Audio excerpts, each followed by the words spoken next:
Okay, so I cleaned my room. I've been cleaning. So here it is.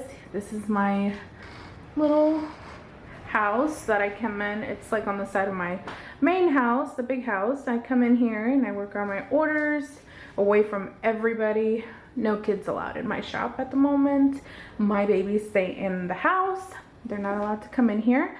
Just to keep it clean, safe, because I am still getting orders. And so yeah, here it is. I love it. I have my 2 sewing machines over there.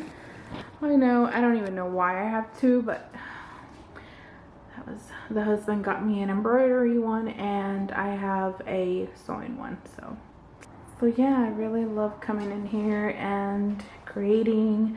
I am working on something new. So yeah, this is my little place that I love to come in every day. My little mini office, craft shop. I don't know, I mean, it's just, it's so relaxing to come in here every day. I love it.